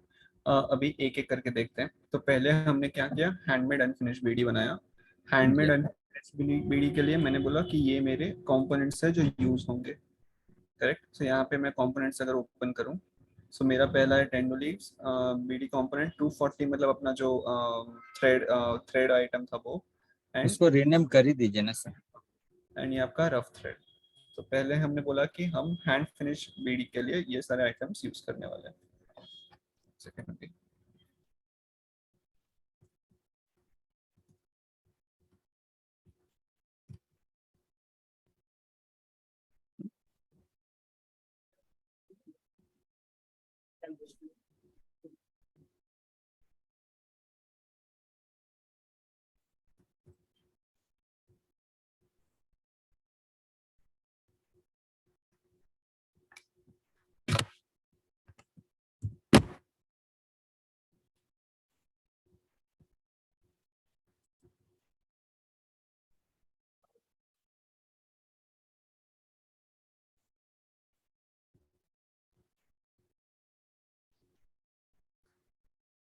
तो ये 4 आइटम्स आपके यूज होंगे पहले पहले कंपोनेंट बनाने के लिए, मतलब पहला हैंडमेड अनफिनिश्ड बीडी बनाने के लिए। सेकंड हमने क्या किया, नंबर 14 करके एक आइटम बनाया SFG2, और उसमें हम बोल रहे हैं कि उसको बनाने के लिए हमें फिलहाल के लिए मैंने सिर्फ एक पीस डाला है, बट इसमें अगर आपको चाहिए तो हम पीस बढ़ा सकते हैं। सो SFG2 में हमें एक पीस चाहिए था। सो एक पीस हैंडमेड अनफिनिश्ड बीडी को यूज करके हम SFG2 बनाएंगे नंबर 14। और फिर हमने क्या किया, थर्ड वाला फिनिश्ड हैंडमेड बीडी बनाया नंबर 14। एंड वो फिनिश्ड हैंडमेड बीडी बनाने के लिए हमने बोला कि हमें कंपोनेंट्स क्या चाहिए रहेंगे। हमें चाहिए रहेगा नंबर 14 SFG2 42,000, उसके बाद 0.25 एडेसिव टेप, और गम टेप हमें चाहिए रहेगा 0.073। आपके और भी कंपोनेंट्स, बट फिलहाल मैंने सिर्फ इतने ऐड किए हैं। तो ये सर वो आपका, डिस्कनेक्ट हो गया था। हाँ मैं बोल रहा हूँ कि आपका पहला आइटम आपने बनाया, हाँ पहले हाँ। आइटम है हैंडमेड अनफिनिश्ड बीडी, जिसके लिए ठीक है। हमने बोला कि ये यूज होंगे। हाँ ठीक है, ये सही है। सेकंड हमने बोला नंबर 14 SFG2, हाँ जिसको बनाने के लिए आपका हैंडमेड अनफिनिश्ड बीडी यूज होगा 1 क्वांटिटी पर यूनिट। हाँ ठीक है। और फिर हमने बोला कि आपका फिनिश गुड बनेगा हैंडमेड बीडी, और फिनिश गुड हैंडमेड बीडी को यूज करने के लिए आप करोगे SFG2 का 42,000 क्वांटिटी, और एडेसिव टेप और गम टेप आप यूज करोगे। हाँ ठीक है। तो ये आपका सेटअप कंप्लीट हो गया एक हैंडमेड बीडी बनाने के लिए। ओके। अब हम इसको यूज करेंगे ट्रांजैक्शंस पे। मैं बाजू वाले टैब्स ओपन ही रखता हूँ। ट्रांजैक्शन पे जाते हैं, मैन्युफैक्चरिंग, एंटर वर्क ऑर्डर्स। अच्छा, अभी जो आप दिखा रहे से जॉब ऑर्डर भी कवर हो जाएगा कि मैन्युफैक्चरिंग अलग है, जॉब ऑर्डर अलग है? नहीं नहीं, ये सब जॉब ऑर्डर में ही आ जाएगा। वर्क ऑर्डर मतलब आपका जॉब ऑर्डर ही है बेसिकली, उसको रीनेम कर सकते नहीं तो हम लोग का क्या है कि हम लोग जो बीड़ी खुद भी बनाते हैं, जो मधुपुर आपने जो जगह देखा वहाँ पे हैं। हमारी बीड़ी खुद बनाते हैं, मतलब हमारा इन हाउस प्रोडक्शन है। और 3 ऐसे जॉब वर्कर हैं, मिथिला, कॉमर्स और मगध। इनको हम जॉब ऑर्डर देते हैं, मान लीजिए 10 लाख पीसेस बीड़ी बनाने का। फिर उसके बेसिस पे जो भी BOM के हिसाब से रॉ मटेरियल खड़ा होता है, वो रॉ मटेरियल हम उनको भेजते हैं, रॉ मटेरियल सेंड करते हैं जॉब ऑर्डर, उसका नाम देते हैं हम लोग raw material out.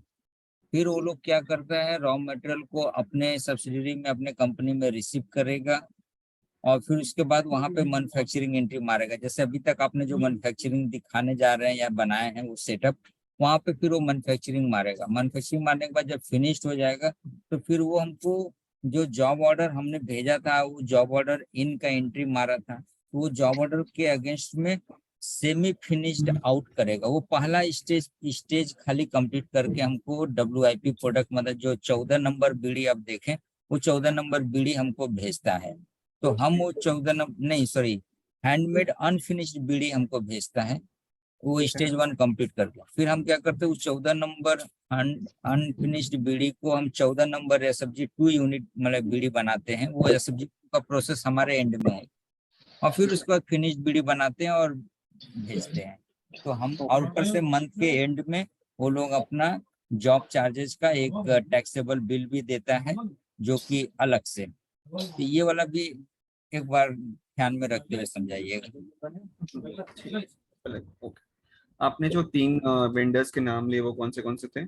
Magadh, Nalanda and Mithila subsidiary बना हुआ है। तो आप उनको as an inter company vendor ही ट्रीट कर रहे हो, राइट? ओके।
ओह,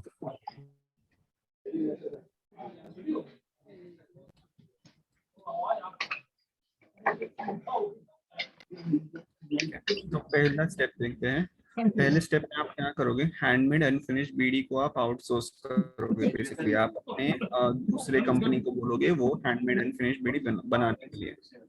तो यहाँ पे क्या होगा, आपका सब्सिडरी में सिलेक्ट करता हूँ। तो जो जॉब ऑर्डर देगा पहले उसका सब्सिडरी चूज होगा ना? जॉब ऑर्डर देगा उसका हम सिलेक्ट कर सकते हैं, बट पहले हम क्या करेंगे कि हम ये बताएंगे कि हमें इतना रिक्वायरमेंट है। तो रिक्वायरमेंट वाला एंट्री में, मतलब जॉब कार्ड का एंट्री में पहले यहाँ पे पास कर रहा हूँ। एक सेकंड ओके।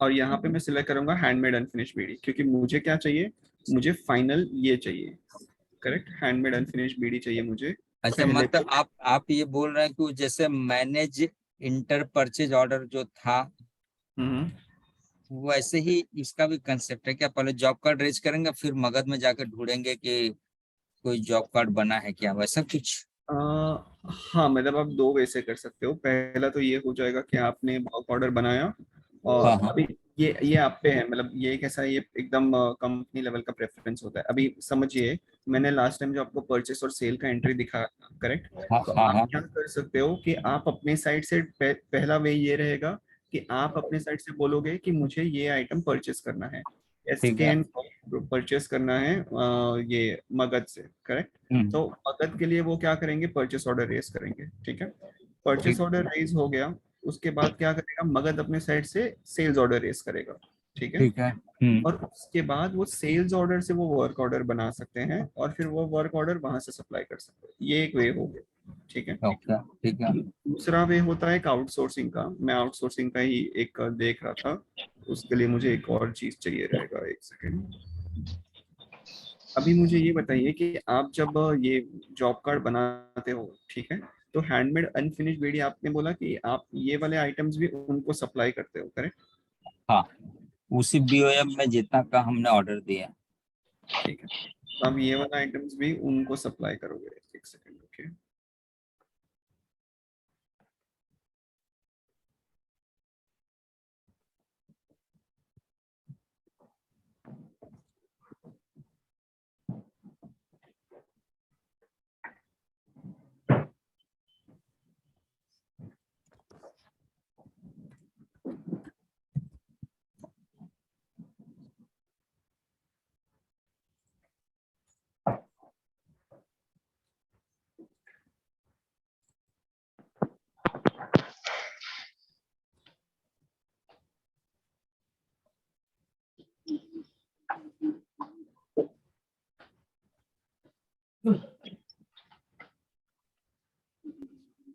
एक काम करता हूँ, मैं पहले ये वर्क ऑर्डर को सेव करता हूँ। मैं सेकंड में आपको दिखा रहा हूँ। फर्स्ट वे तो आपका एकदम इजी है, आपने परचेस ऑर्डर रेज किया, सेल्स ऑर्डर रेज किया, और सेल्स ऑर्डर के हिसाब से मगध ही अपने साइड से ये जॉब कार्ड रेज करेगा, और उसके हिसाब से वो फुलफिल करेगा पूरा। मैं ये सेकंड वे दिखा रहा हूँ आपको। सेकंड वे में हमने क्या किया कि हम SKN से वर्क ऑर्डर रेज कर रहे हैं, और हम क्या करेंगे, हम इसको आउटसोर्स कर रहे हैं। तो आउटसोर्स हम किसको कर रहे हैं, तो वो यहाँ पे हम असाइन करेंगे कि ये आउटसोर्स्ड है, और ये हम सेकंड मधुपुर MFG के लिए कर रहे हैं, और मधुपुर MFG के लिए, एक सेकंड रुकिए।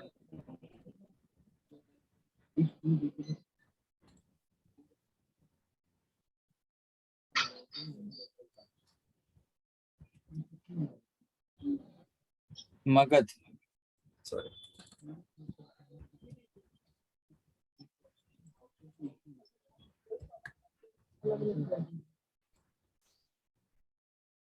तो जो आपने आउटसोर्सिंग चार्जेस वर्ड यूज किया है, वहां पे क्या हम लोग जॉब चार्जेस वर्ड यूज कर सकते हैं? करेक्ट, आप कर सकते मतलब वो तो PL में डेबिट साइड में खर्चा में जाएगा ना? हैं। हाँ हाँ, करेक्ट। तो यहाँ पे कैसा होता है कि आप इसको डायरेक्टली भी आउटसोर्स कर सकते हो। तो आउटसोर्स में आपने क्या बोला कि मैं इसको अपने साइड से भेज रहा हूँ इस वाले वेंडर को कंप्लीट करने के लिए, और उसके अगेंस्ट जो भी है मैं चार्जेस दे दूंगा, करेक्ट। तो यहाँ पे मैं आउटसोर्सिंग में ये सिलेक्ट किया, और इसको मैं प्लान से रिलीज कर देता हूँ। अब ये जो मैं बता रहा हूँ वो स्टैंडर्ड नेटसुइट का फंक्शनलिटी है। जैसे आपने इसको प्लान से रिलीज किया, तब सिस्टम यहाँ पे आउटसोर्सिंग टैब में एक ऑप्शन देगा परचेस ऑर्डर क्रिएट करने का, ठीक है। अब इससे क्या होगा, जब भी आप क्रिएट परचेस ऑर्डर पे क्लिक करोगे, तो system होगा कि ये वाला फाइनल प्रोडक्ट आपको बना के देगा, करेक्ट। सो फाइनल प्रोडक्ट को आप इन करोगे अपने साइड से, वैसा।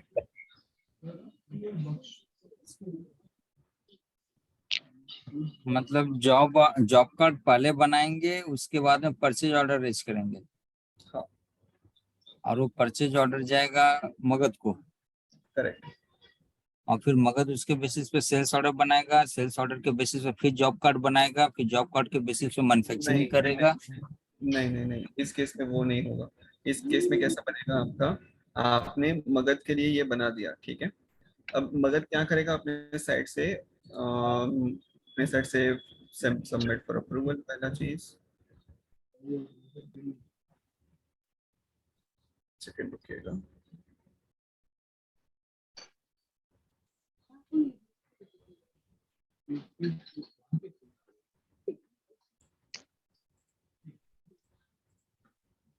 मैं सिर्फ आउटसोर्सिंग का कंसेप्ट एक एक्सप्लेन कर देता हूँ। यहाँ पे परचेस आप जो कर रहे हो वो आइटम परचेस नहीं कर रहे हो।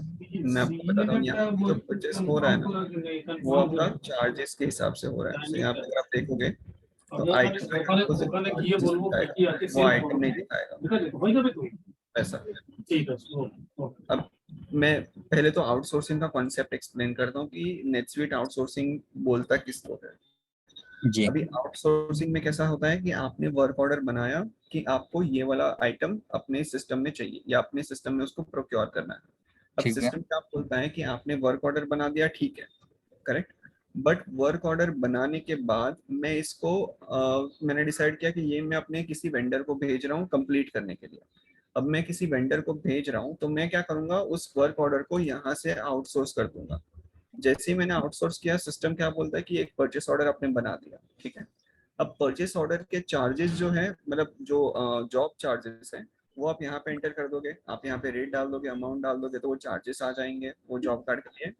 अभी क्या होगा, जैसे ही वेंडर ने कंफर्म किया कि ये मेरा आइटम बन चुका है, आइटम बनने के बाद आप यहाँ पे वर्क ऑर्डर पे जाके सिर्फ ये रिसीव एंड बिल्ड करोगे। रिसीव एंड बिल्ड करोगे तो उसका क्वांटिटी ऑटोमेटिकली आपके सिस्टम में इन हो जाएगा और यहाँ पे वो परचेस ऑर्डर का स्टेटस भी रिसीव हो जाएगा ऐसा।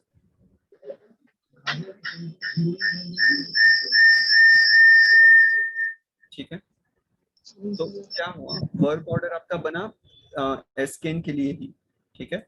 आप मगध में गए ही नहीं, आपने एसकेन के लिए वर्क ऑर्डर बनाया क्योंकि आपको एसकेन में रिक्वायरमेंट थी। फिर आपने क्या किया, एक परचेस ऑर्डर बनाया जो मगध को असाइंड है, ठीक है। और परचेस ऑर्डर जैसी, मतलब वो परचेस ऑर्डर मगध को असाइंड है। अब मगध को क्या करना है, वहां से वो सिर्फ ये बोलेगा कि मेरा आइटम मैंने मतलब ये जॉब कार्ड मैंने कंप्लीट कर दिया है, ये आइटम आप ले लो करके, ठीक है। जैसे ही वो बोलेंगे तो आपको यहाँ पे क्या करना है, आप या तो यहाँ से परचेस ऑर्डर से रिसीव कर सकते हो या जॉब कार्ड पे डायरेक्टली बोल दीजिए कि ये रिसीव हो चुका है और बिल्ड हो चुका है पैसा। ठीक है ना, आई मीन यहाँ पे कोई कंफ्यूजन है क्या, आउटसोर्सिंग कैसे हो रहा है?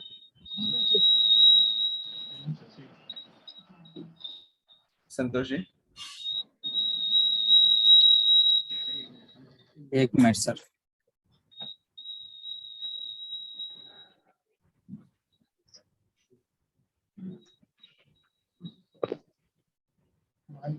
म्यूट सर यहाँ पे पहले हम एसकेएन के यहाँ पे बैठ के एक वर्क ऑर्डर बना रहे हैं, ठीक है। ठीक है, उसके अगेंस्ट में मगध को एक परचेज ऑर्डर दे रहे हैं। ठीक है, मगध उस परचेज ऑर्डर के अगेंस्ट में फुलफिलमेंट करेगा, करेक्ट है। है ना। मतलब सेल्स ऑर्डर बनाएगा, परचेज ऑर्डर के अगेंस्ट में एक सेल्स ऑर्डर बनाएगा, सेल्स ऑर्डर के अगेंस्ट में फिर वो फुलफिलमेंट करेगा, हमको माल भेजेगा। हमको जब माल भेजेगा तो हमारे पास दो चॉइस है, हम परचेज ऑर्डर के अगेंस्ट में फुलफिलमेंट ले सकते हैं या वर्क ऑर्डर के अगेंस्ट में रिसिप्ट एंड बिल्ड भी बोल सकते हैं। अब यहाँ पे सवाल है कि सामने वाला भी तो फुलफिलमेंट करने से पहले मैन्युफैक्चरिंग एंट्री मारेगा ना। नहीं नहीं नहीं, मैं भाई भाई आप हम दो वे डिस्कस कर रहे हैं। सो पहला वे हो गया जिसमें आप जॉब कार्ड बनाओगे नहीं है स्कैन पे, ठीक है। अगर आपका जो जॉब कार्ड बनेगा वो डायरेक्ट मगध के लिए बनेगा, ठीक है। तो आप क्या करोगे, एसकेएन में जॉब कार्ड कभी नहीं बनाओगे, आप डायरेक्टली परचेस ऑर्डर बनाओगे सिस्टम में, ठीक है। आपने परचेस ऑर्डर बनाया मगध के लिए, ठीक है, एंड आपने बोला मुझे हैंडमेड फिनिश अनफिनिश बीडी मुझे दे दीजिए। परचेस ऑर्डर में आपने हैंडमेड अनफिनिश बीडी डाल दिया, ठीक है। ठीक है। तो पहला स्टेप ही हो गया पहले वे का कि आपने परचेस ऑर्डर बनाया हैंडमेड अनफिनिश बीडी के लिए। उसके बाद क्या करेगा, सेल्स ऑर्डर बनाए, मगध अपने साइड से सेल्स ऑर्डर बनाएगा। और मगध ही अपनी साइड से वर्क ऑर्डर बनाएगा, और वर्क ऑर्डर में फिर वो आउटसोर्सिंग नहीं करेगा, ये वाला अनचेक रहेगा फिर। ठीक है, तो मगध अपनी साइड से वो वर्क ऑर्डर कंप्लीट करेगा। वर्क ऑर्डर कंप्लीट करने के बाद वो सेल्स ऑर्डर से आइटम को फुलफिल कर देगा एसकेएन को। तो हमारा रॉ मटेरियल कब जाएगा और कैसे जाएगा? रॉ मटेरियल आपका कंज्यूम होगा जब भी आप इस वर्क ऑर्डर को बिल्ड करोगे। तो यहाँ पे मैं क्या बोल रहा हूँ कि यहाँ पे आप, अगर मैं मगध का एग्जांपल दूं, तो मगध अपने साइड से क्या करेगा,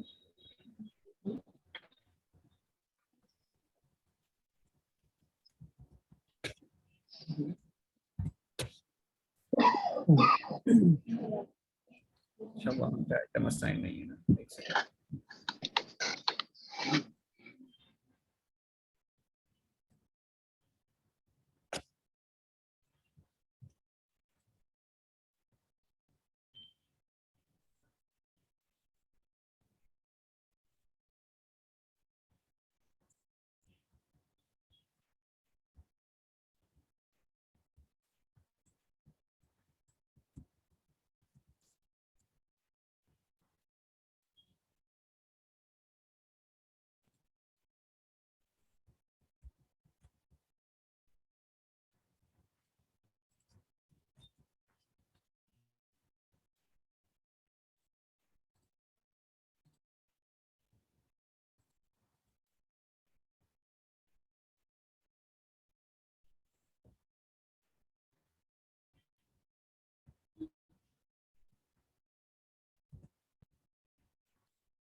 मतलब जितने भी आइटम्स हैं और जितने भी हमारा बीओएम बनेगा वो दोनों में ही मैप होगा। हाँ, क्योंकि अगर आपको वो आइटम, अभी आप अगर आइटम भेज रहे हो एक सब्सिडरी से दूसरे सब्सिडरी में, तो आइटम वहाँ पे भी सब्सिडरी में भी मेंटेन होना चाहिए, राइट? तो बस।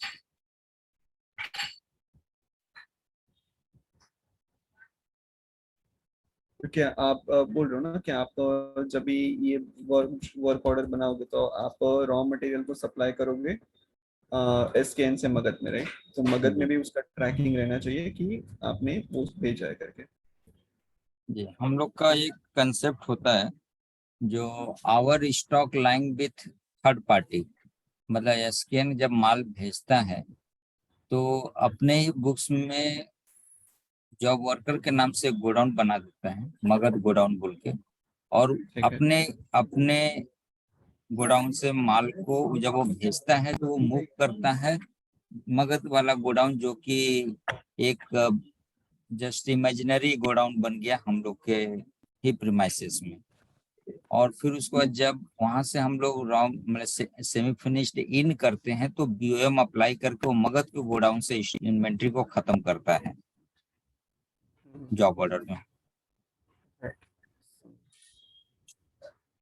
वो वाला एक्चुअली यहाँ पे भी अप्लाई होता है, बट सिंस हमने वो एज लोकेशन वाइज नहीं बट एज सब्सिडरी वाइज बनाया है, तो इसलिए फिर यहाँ पे वो दिक्कत।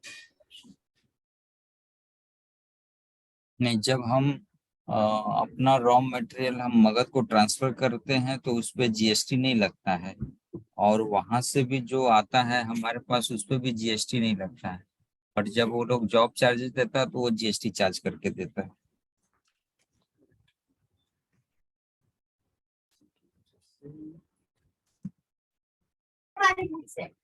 हेलो जी हेलो पार्थ सर, बोलिए। सुनो ना सर, मैं ये बोल रहा था कि 5 मिनट के बाद कॉल डिस्कनेक्ट हो जाएगा। संतोष जी, एक सेकेंड रुकिए। जी सर। ये 5 मिनट के बाद कॉल डिस्कनेक्ट हो जाएगा क्योंकि दूसरे क्लाइंट का कॉल इसके बाद है 1:30 बजे का। किसका कॉल है? आपका 2 आईडी वो भी है ना सर?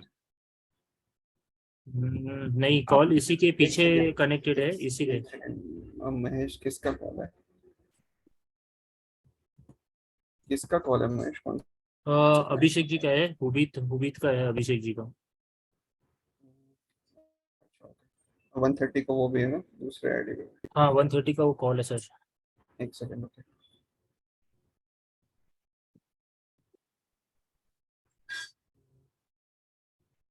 ठीक है। हाँ ठीक है, मैं सिर्फ ये वर्क ऑर्डर जो मगध के लिए बना है वो मैं एक्सप्लेन कर देता हूँ।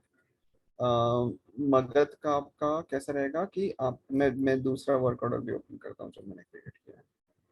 सो यहाँ पे मैं क्या बोल रहा हूँ कि अगर आप एसकेएम के लिए ही वो बनाओगे तो एस के लिए, अच्छा एक सेकेंड।